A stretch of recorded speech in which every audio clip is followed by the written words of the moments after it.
I had a verse that I thought we would look at from the Gita.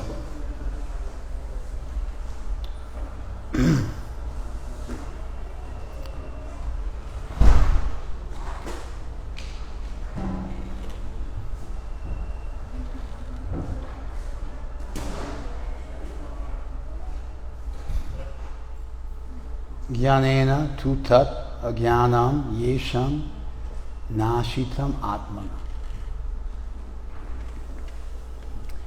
This verse, it follows a fairly standard structure of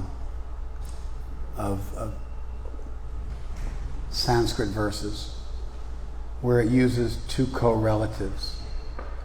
And so the way the verse works is it's almost the same way you would use a conditional conjunction in English, like an if. If this, then that. If this condition is fulfilled, then this other thing will result. If you have $1 million, then you're a millionaire. If you run the stoplight, you've broken the law. Then you've broken the law. It's a conditional statement. So we do this with conjunctions in English. And so you have a similar thing with what are called correlatives, where they're two terms used in relationship to one another. And so this one uses yesham and tesham. For one who does this, then for them that. If a person does this, that's the yesham. Then for that person, tesham, that. This next thing occurs. Does that make sense? All right. So, yesham, for one who, ajnanam atmana, for one whose ignorance, ajnanam means ignorance, from the word gya, which means knowledge, which is where you get the word gnosis from in English, which is where you get the word agnostic from in English.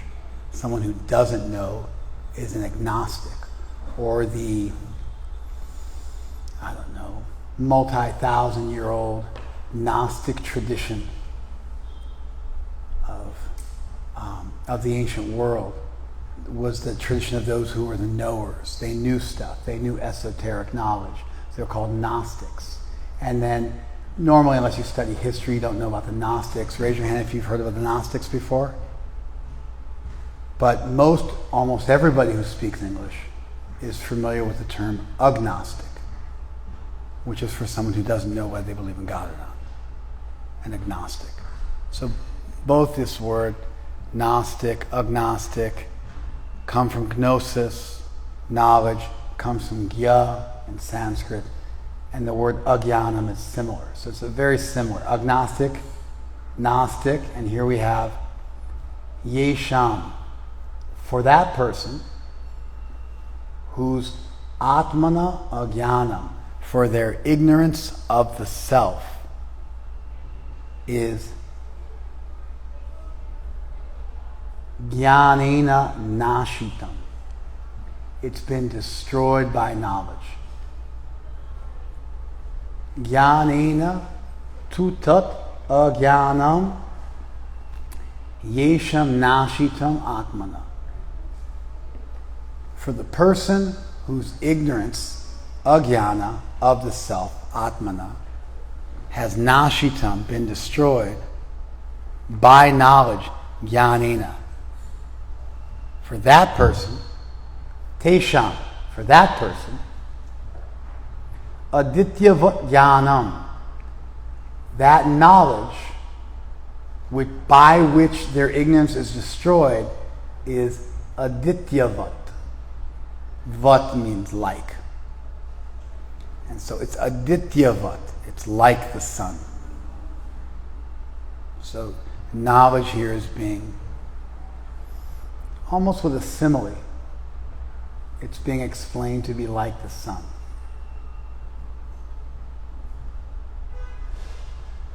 Tesham adityavat jnanam prakashayati tat padam.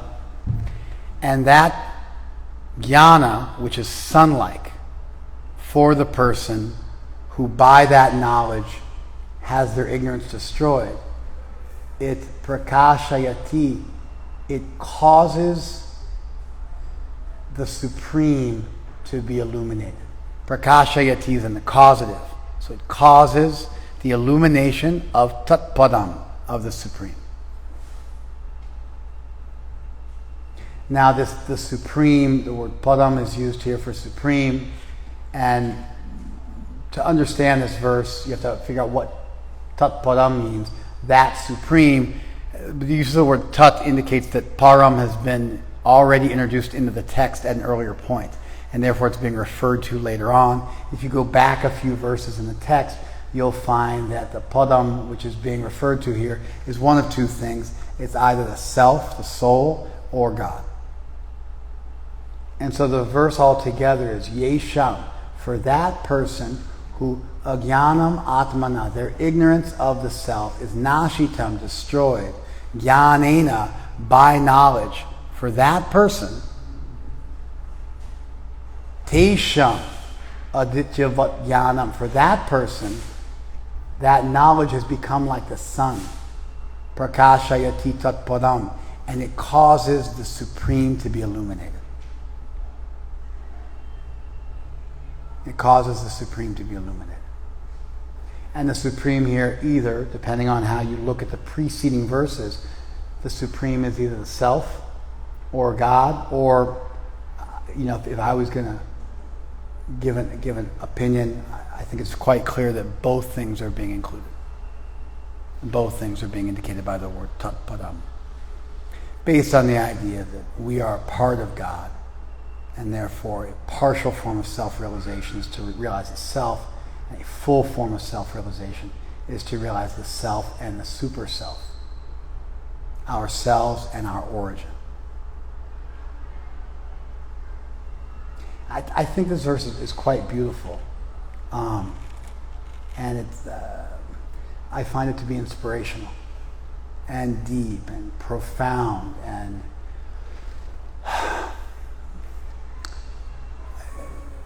worthy of meditation.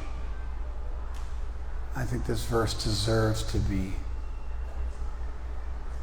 thought about, meditated on. We should spend time with a verse like this.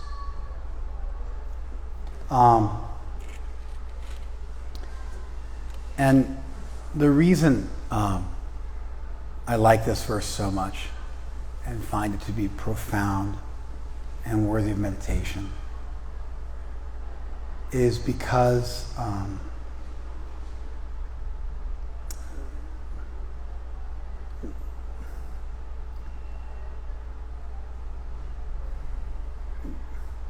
when you think about knowledge, we don't generally think about knowledge as a panacea, as a cure for all that ails us. What we find statements, especially in philosophical and religious texts, things like know the truth, for it shall set you free. I've become a slave to truth. I'm a truth seeker. And the very act of seeking truth necessitates vulnerability. Because the very act of seeking truth is an admission of your ignorance. It's an admission that there's things that you don't know. There's things you could know that you don't at present know. And a verse like this, in a religious context, self-realization leads to a vision of God or divinity. But the verse has an almost unlimited applicability. For example, when you look at someone who is developmentally stunted,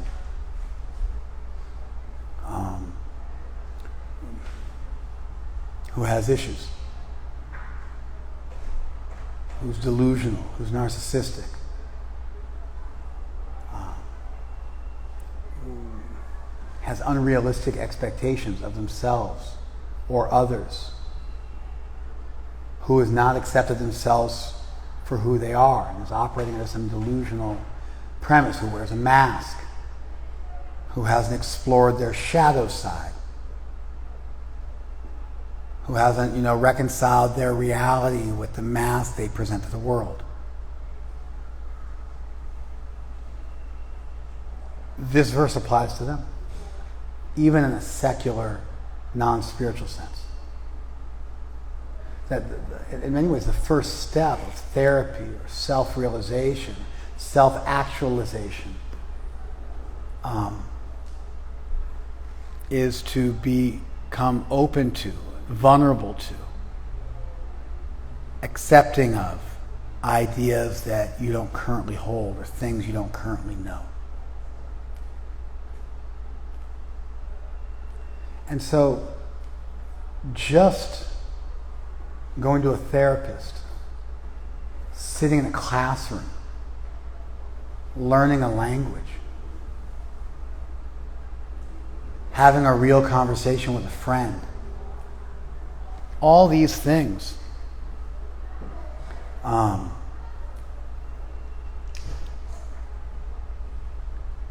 did he go out? Oh, no? Okay. I'm sorry? I got worried, Prabhu. I started thinking I'm really giving a lousy class, and so you're... Okay. My heart skipped a beat there for a second. I thought I must really be blowing it if Rupanuga Prabhu was exiting. And you didn't go out that door either. You went out this one to really let me know that I had displeased you. If you think about it, the very act of sitting in therapy, of going to see a doctor, of sitting in a classroom, of reading a book, of having an honest conversation with another person and listening respectfully to what they have to say. Those very things require humility, vulnerability. Ultimately, they require self-esteem, because you have to have some self-esteem to be able to let other people in. And then it's a little counterintuitive. Sometimes we think of people with self-esteem as being autonomous and self-contained, but that autonomy and self-containment is, generally speaking, indicative of somebody who's very mature in their growth, has very little self-esteem, and that causes narrow-mindedness and the inability to engage with other ideas and other people, ultimately, because other ideas are had by other people. And so the verse is ostensibly about self-realization, because it uses the idea that you're not ignorance of the self. Ignorance of the self is destroyed by knowledge. But provided you're willing to broaden the idea of what ignorance of the self consists of, then this verse becomes all-encompassing. And it's a verse about growth, a verse about truth and its ability to facilitate growth. That there are things that you don't know or things you're ignorant about, and that illusion needs to be destroyed, and the acquisition of knowledge is equivalent to the destruction of ignorance. And alternatively, the destruction of ignorance is in many ways tantamount to the acquisition of knowledge. And just like when the sun comes out, automatically darkness becomes dissipated. The analogy couldn't be more beautiful.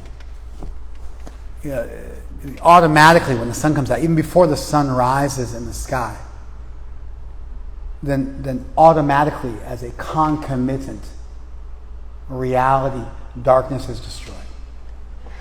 And what could be a blinding darkness, where you can't even see just, even 1 meter in front of you, all of a sudden, that's all gone.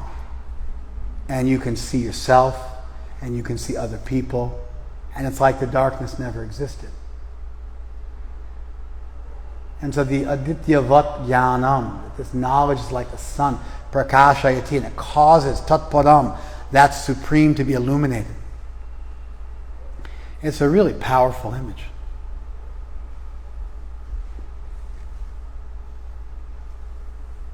We use this image of the sun quite a bit.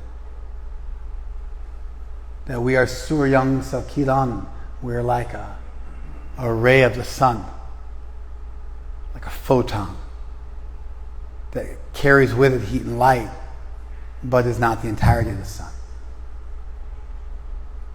Photons are derivative, but they're not derivative in that they don't have the same basic qualitative features of the sun in the form of heat and light, but they're minuscule and derivative. We invoke that the holy name is like the sun, and that even before it rises, then with the dissipation of darkness, liberation is granted. When the sun actually rises, you see Krishna.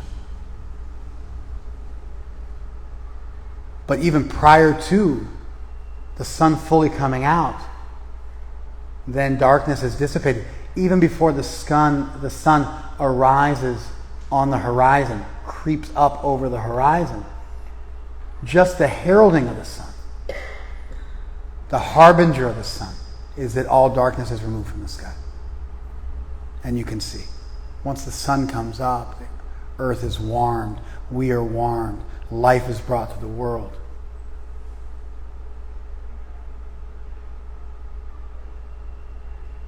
But even prior to that, darkness is removed. And so this idea of the sun and how the sun is like the name of Krishna, the sun is like Krishna.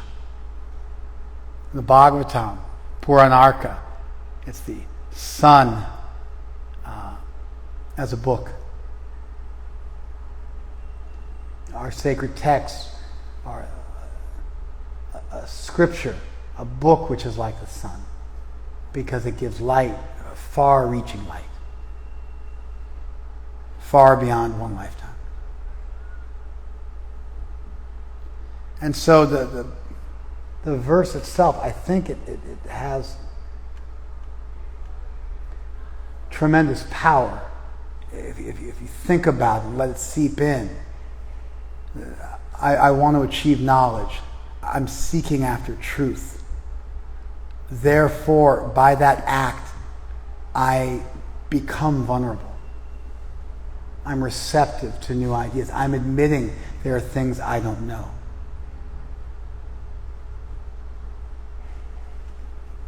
That receptivity creates a favorable environment for the rays of the sun to enter. One of our acharyas says that when we talk about the self, it's like if you're sitting in a black room and someone pokes a small hole in the dark room and one single ray of sunshine comes through, and somebody says, "What is that?" You go, "That's the sun." And so for someone who has no knowledge of the Creator, then just realizing the self is almost like realizing God, because you're seeing a ray of the sun. And you think, if somebody says that's the sun, it's true, that is the sun. It's not really the sun.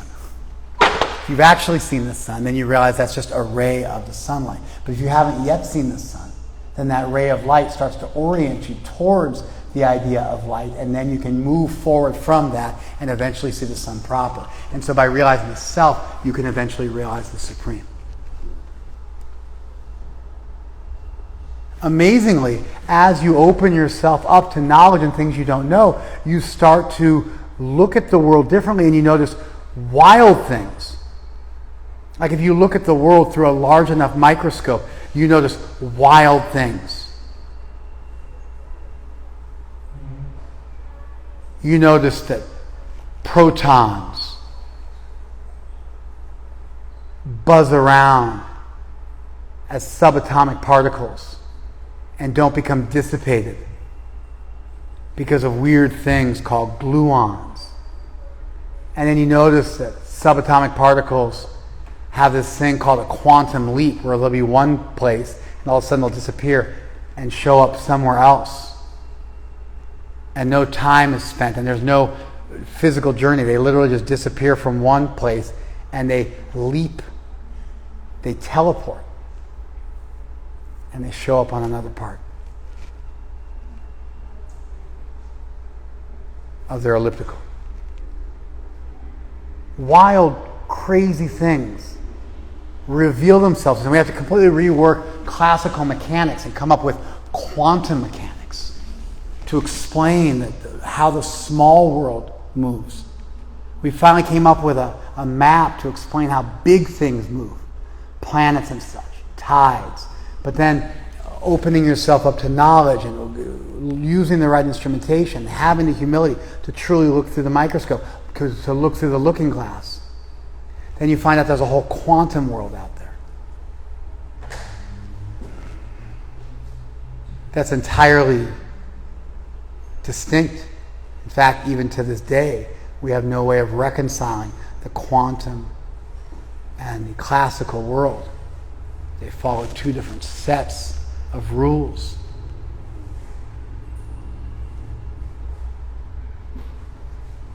If you could figure that out, come up with a grand unified theory, then you would win not just the man of the year, not just the man of the century, you'd win the man of the millennium award.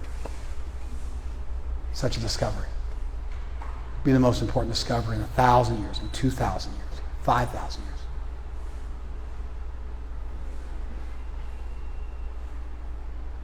So, by the act of humbly seeking truth, which necessitates a certain humility of admitting there's things you don't know, and also trusting yourself enough to decipher what is real and what is not. Sometimes people say, I don't want to hang out with you guys too much. I'm afraid you might beguile me. And I always think, have a little more faith in yourself. Have a little more faith in your ability to discern fact from fiction, truth from falsity, and the real from the unreal. What an uncomfortable place to be that you can't engage with new ideas or hear new things lest they... how ignorant must you be? You just can't even spend any... you really learn nothing. In which case, better you just start. At least you can acquire some knowledge and use that to discern further truths. But the very act of seeking knowledge necessitates a humility, an openness, and also a self-esteem. And then that exploration enriches your world. And all of a sudden, you don't see the world the same way anymore. You view the world differently.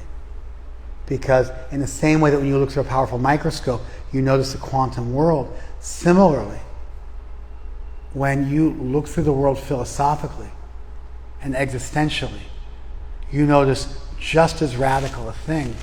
You notice consciousness, free will, thought, feeling.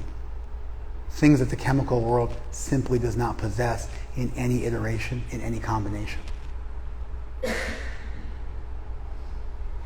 You start to notice that there's something bigger going on here, that I'm something bigger than I initially thought. You start to explore the world of consciousness the same way a scientist can explore the world of matter. And you learn things. And those things become foundational and the building blocks of further and further truths, and it just goes on and on. And so even just from the basic willingness to engage with the world and encounter new ideas, that naturally leads to self-realization. Because one of the things you'll discover is consciousness. Then you'll start to wonder about the source of consciousness. And then, pretty quickly, you're square in the realm of theism.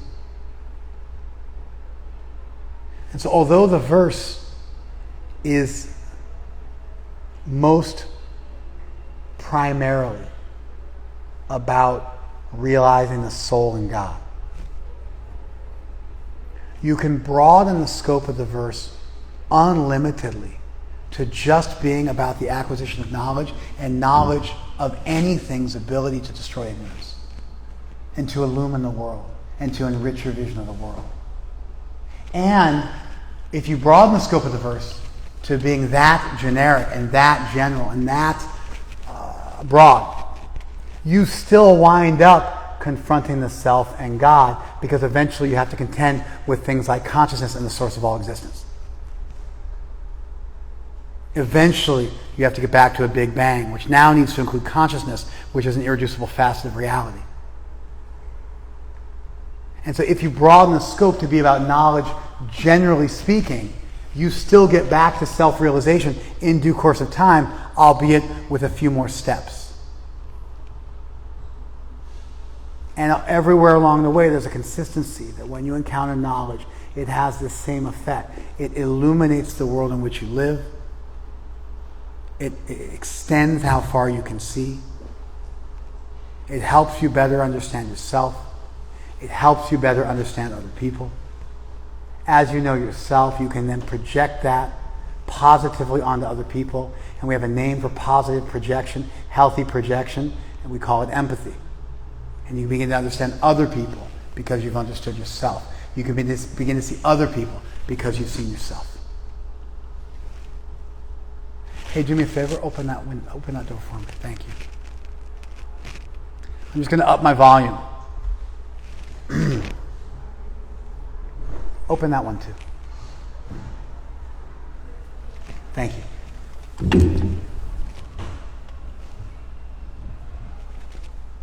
So yeah, just to repeat that all again. The verse says, Yesham Jnanam Ajnanam Nashitam. For that person who knowledge has destroyed ignorance. Jnanena, by that knowledge, by that inquisitiveness, by that knowledge, they've destroyed ignorance. Jnanena tu jnanam ajnanam nashitam atmana. For that person, tesham, for them, adityavat jnanam, that knowledge is like the sun, prakashayati tat padam, because it causes the supreme to be illuminated. And this means that when the ignorance of the self, when you stop thinking you're the body and you start realizing you're an eternal being, that knowledge then starts to open the world up and you start to see other things, and before you know it, the sun's risen, the darkness is gone, you can see yourself, you can see God, and you've achieved self-realization and God realization, all in one fell swoop, because that knowledge has this illuminating effect which illuminates everything, yourself and everything else, and everything else includes God as part of the equation, as the source. That's what the verse literally means. That's the primary meaning of the verse. And that's a good meaning. But one of the reasons why I love this verse is you can start to extend the verse and make it unlimitedly broad. And you can say something radical like, this verse isn't just about seeing the self and God. This verse is about the brilliance of knowledge and the seeking of knowledge and the usage of knowledge. Jnanena is an instrumental case. The usage of knowledge to destroy ignorance and thereby illuminate reality. And you could, as an atheist, embrace this verse. Or an agnostic who doesn't know, who's in ignorance. An atheist is someone who's come to the philosophical conclusion God doesn't exist. Let's just go with an agnostic who's not, riveted to a belief system. And you could start to look at the world and you could learn about yourself. You could go to therapy and use this principle of the verse to look at what makes you tick. To look at your triggers, to look at your issues. Go and tell them. Tell them to be quiet. Not you. I'd never ask you to go. Come on. I wasn't looking at you. I was looking at him. You could broaden this verse unlimitedly. And the verse could just be about, I have to be humble when I go to jiu-jitsu class, when I go to college, when I go to high school, when I go to see my therapist, when I have a robust conversation with somebody else where I'm opening myself up to new ideas. And every step along the way, this knowledge illuminates. And this knowledge helps you to better see yourself and thereby better see others. And eventually, that quest leads you to noticing this elephant in the room, which is that we have free will. We have consciousness. We are consciousness. We have the ability to think, to feel, and chemicals don't have that. And there's something unique about being a person, about being a form of life, and that light is distinct from dull inert matter. It's not just a particular combination of matter. There's something else going on. And just like a scientist engaging with the natural world, we can, with the same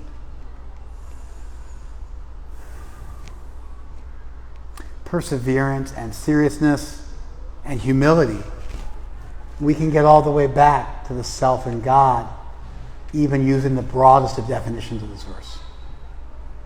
And then it's got this brilliant analogy in it, this brilliant simile that knowledge is adityavat. It's like the sun.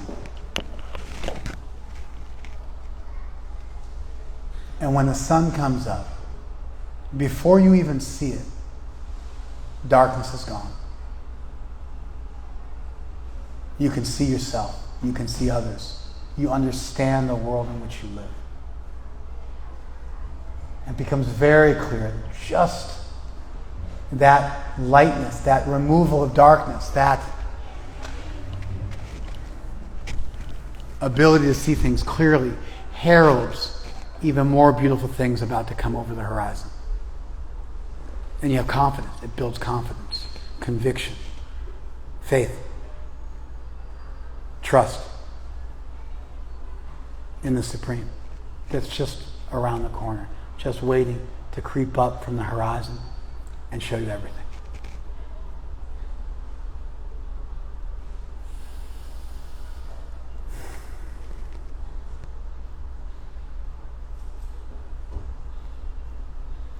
I think that's what I wanted to say today.